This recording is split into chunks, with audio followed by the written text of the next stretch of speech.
Greetings, math fans. Alright, so today we're going to learn about slope of a curve at a point. So slope of a curve at a point. Remember from the previous lesson we learned about average rate of change, and I said, hey, if I want to get the best approximation of a slope at a certain point, I want to pick the two closest points on either side to give that approximation, right? And the closer the points, the better the approximation of the slope of the curve at that point. Well, today what we're going to do is we're actually going to get really, really close. In fact, that gap is going to shrink smaller and smaller and smaller. In fact, that gap is going to shrink to close to zero. It's going to approach. Oh, did I use the word approach? Oh my gosh. Okay, it's going to approach zero. Okay, so that means we'll be able to actually find the exact slope at that point. So I want to make a quick sketch here because I think that'll help out seeing what our lesson is all about today. So if I give you a function y equals f of x, and we have 2 points in this graph. Okay, we have q and we have p. Alright, so what we're going to do is this is a, and this gap between here is h.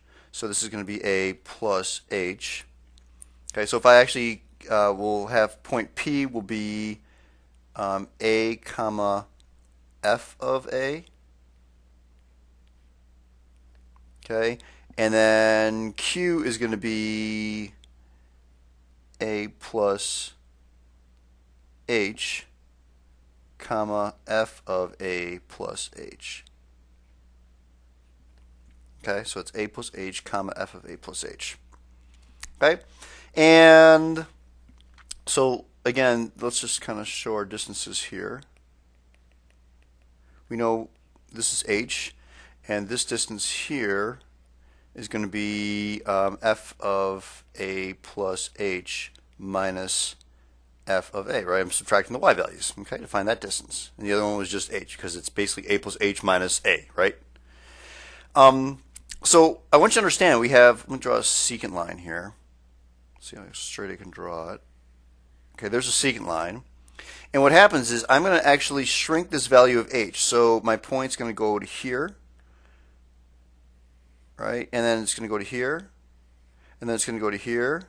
And as you notice, as I get closer and closer and closer to the point Q, h gets smaller. So h is approaching zero. It's getting smaller and smaller and smaller.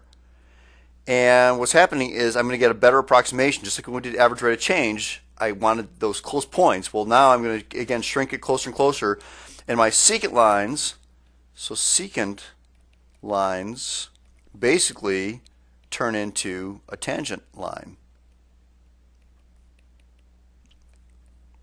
Okay, a secant line turns into a tangent line. And again, this is really important. H is getting closer and closer. So if I actually figured out the slope of this equation here, or my y equals f of x at a certain point, I can say my slope, which is m, is, without doing anything with limits now, right? You guys agree it's just change in y over change in x. It's just the x, right? So change in y, which is, of course, this guy right here. So f of a plus h minus f of a divided by this guy here, change in x value, right? And so we're going to do, it's a plus h minus a. So I can simplify that a little bit to f of a plus h minus f of a all over, and then the a's cancel, and we just have h. And now what I'm going to do is, just like I said right here, h is going to approach infinity. So this is it. This is the slope of a curve at point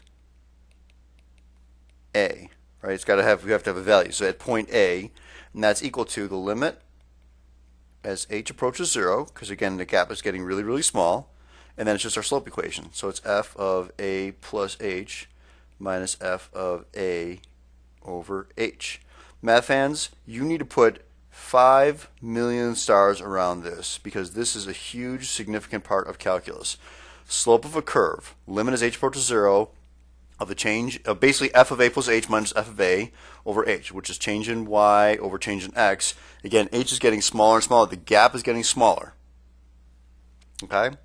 And so what we're going to do is with this, let me move this down just a little bit here, we will find a tangent line. So once we have the slope, you can find a tangent line and a normal line. Well, a normal line is just a perpendicular line. It's what normal line is. Okay? So just know that the word normal is perpendicular. So we'll find a tangent line and normal line at a point A on the curve. So this is kind of cool stuff here. Let me just go back to our graph. With knowing this nice little friendly formula here, okay, you can give me any type of function, any function y equals, and I can tell you the slope on that curve. Right now, you know, if I gave you, let me just clear this out here, it's kind of interesting, right? If I gave you guys just a curve like this, or not, let's say I give you a line like this, well, it'd be pretty easy to find out the slope of this, right? You just do rise over run. But if I give you an equation like this, and I ask you, what's the slope right here? Without calculus, there's no way to figure out that slope. I mean, you could get maybe a ruler and try and measure it, right? But without calculus, you cannot figure out that slope. It's really cool stuff. And then the functions, of course, get even crazier, right? You might get some trig function, sine or cosine. I'll say, hey, what's the slope right here, or right up here, right here? You can find the slopes of any trig function or any function with calculus. Okay, so let's use let's use what we have here. So I'm going to actually rewrite this because we're going to use this a lot. But as a limit as h approaches 0 of f of a, you guys need to memorize this, minus f of a over h. Really, this has to be memorized, math fans. Okay? Because now what we're going to do is we're going to, I just have several examples to do with you guys. So I'm going to say the directions are going to be find the slope of the curve y equals x squared when x equals 4. And then find the equations of the tangent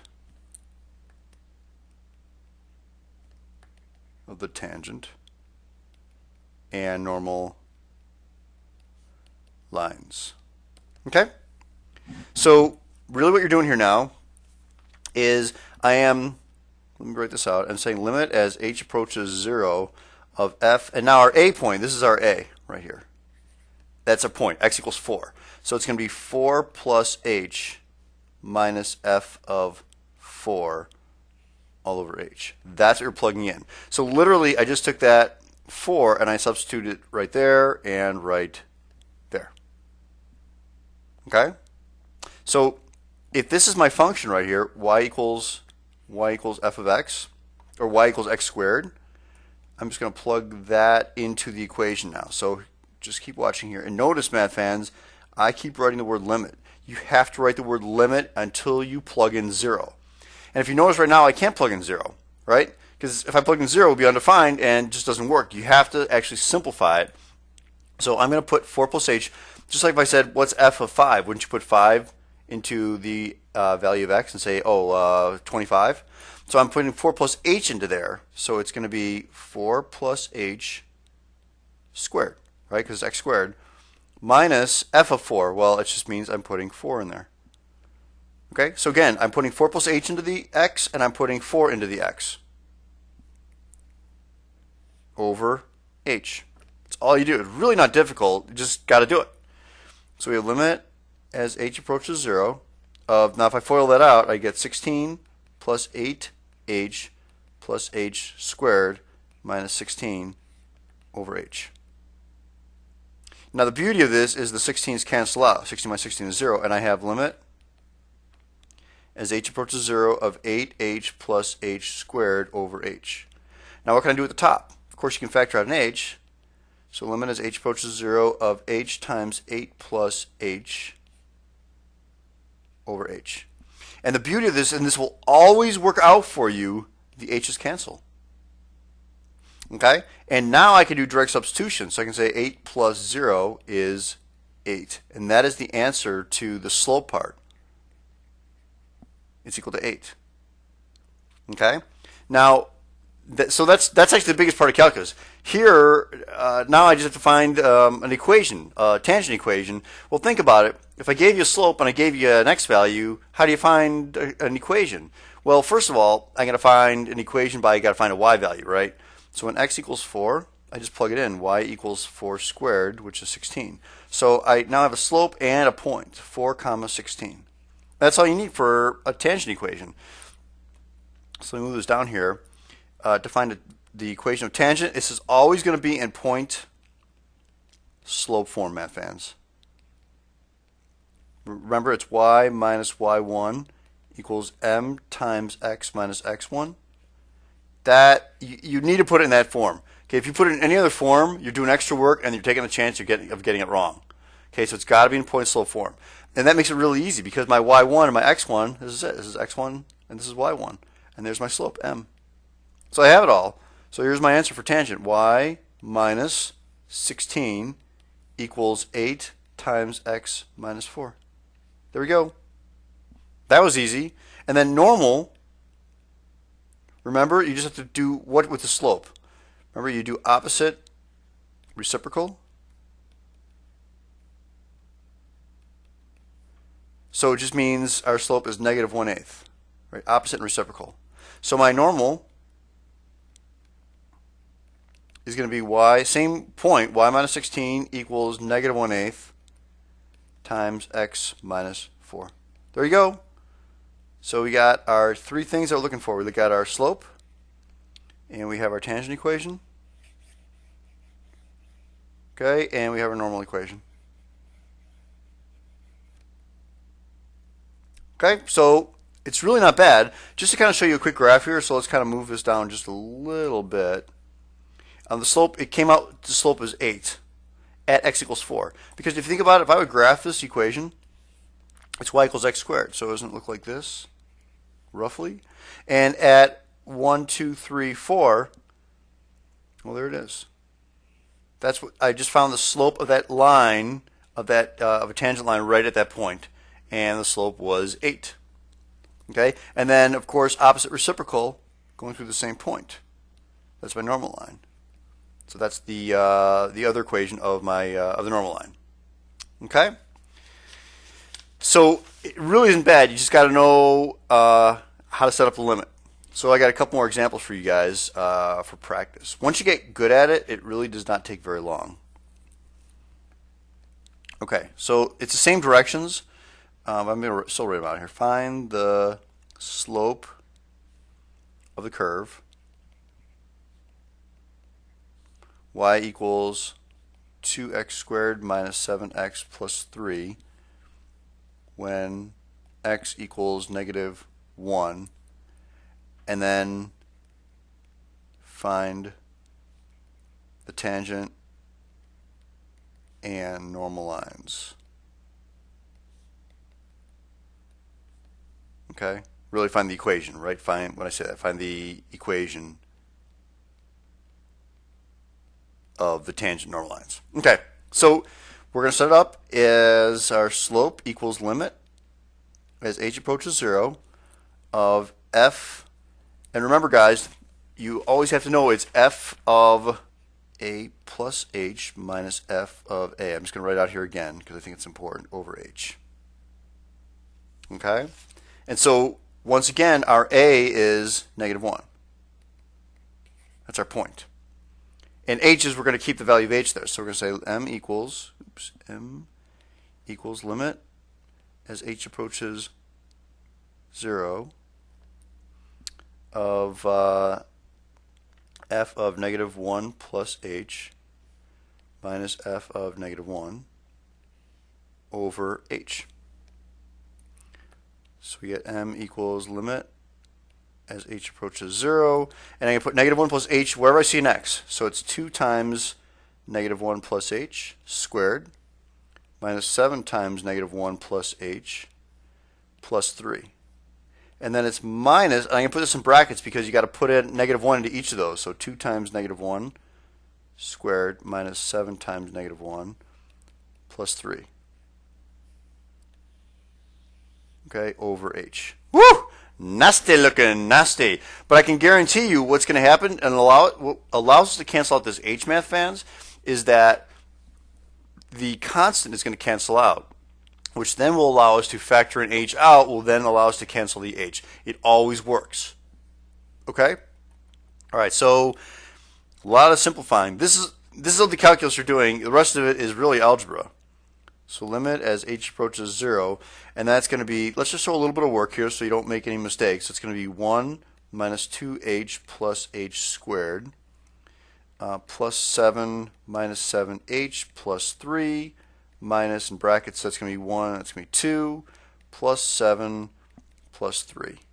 Okay, so again, I did some simplification, but you know, take your time. That's m. Okay? And so it's going to give us 2 minus 4h plus 2h squared plus 7 minus 7h plus 3 minus 2 plus 7 is 9 plus 3 is 12. Okay, keep going here. So m equals limit as h approaches 0. So if I add this up, 2 plus 7 is 9. Plus 3 is 12. 12 minus 12, oh, good. Okay, so these guys all cancel out, which is actually a good thing. And I wind up getting 2h squared minus 11n over h.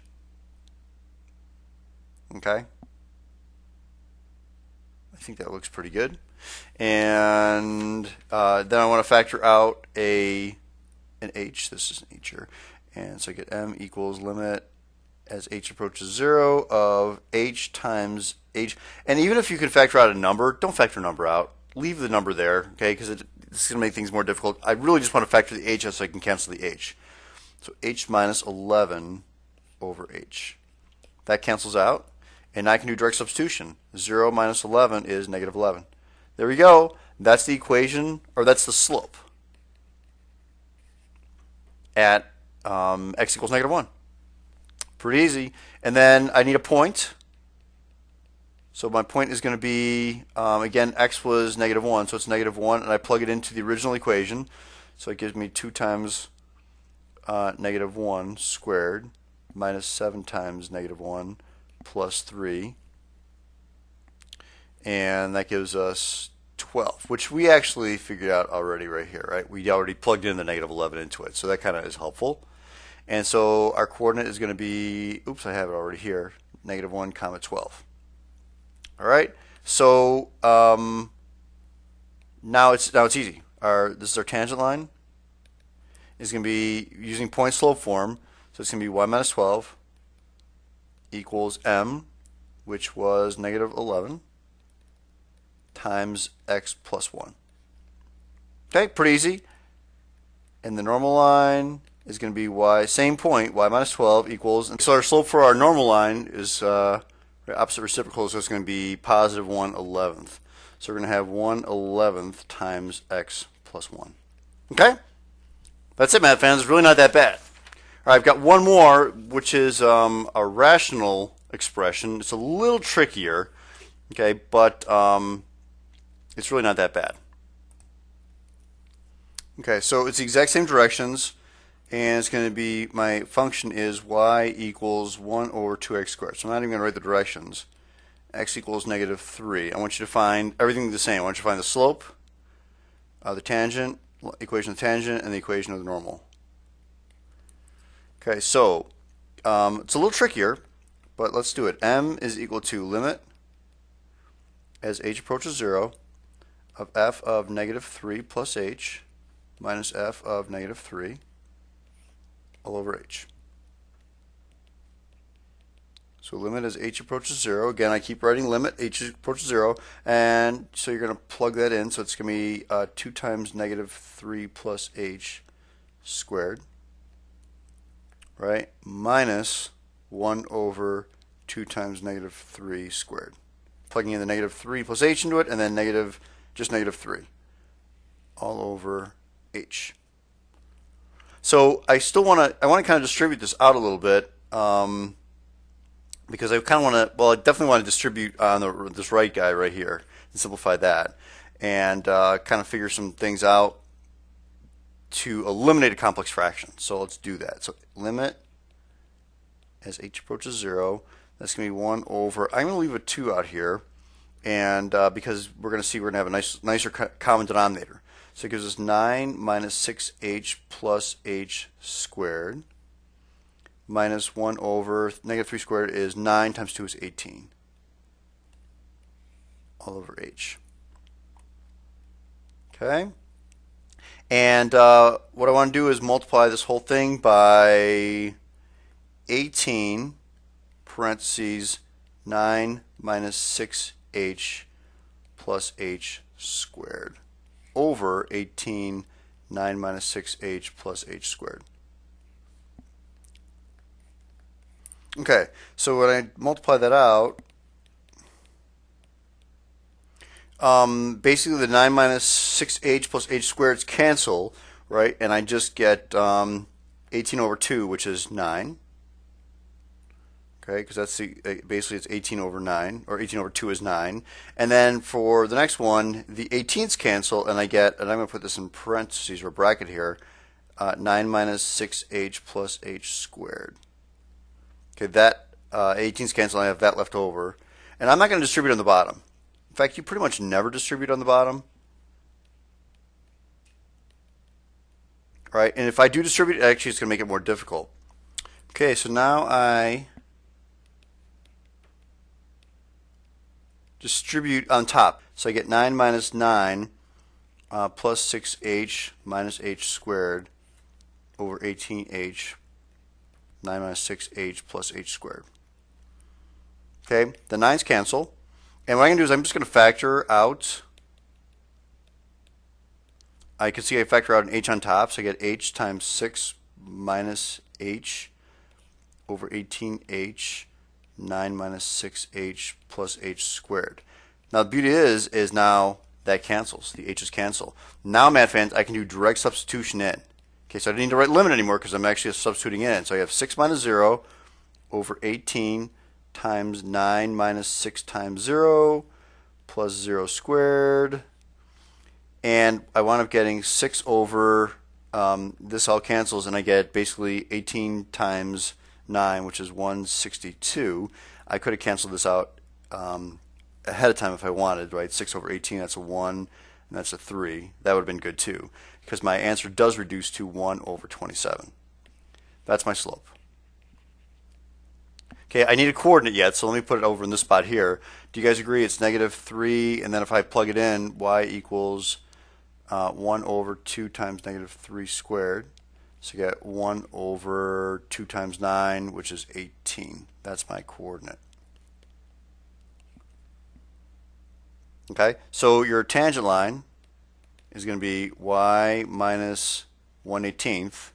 A little weird, but that's what it is. Equals the slope 1 over 27 times x plus 3. And then my normal line is going to be y minus 1 over 18, which equals the reciprocal, right? My slope for the normal line is a reciprocal of that, so it's negative 27. So negative 27 times x plus 3. Okay? You know, again, a little challenging. It's algebra. It's a ton of algebra, not a lot of calculus. The calculus is like right in the beginning with the limits, and then it's all algebra after that. So just got to practice it and, you know, try not to make any goofy mistakes. All right? That's it, math fans. Have an outstanding day. Adios. Goodbye.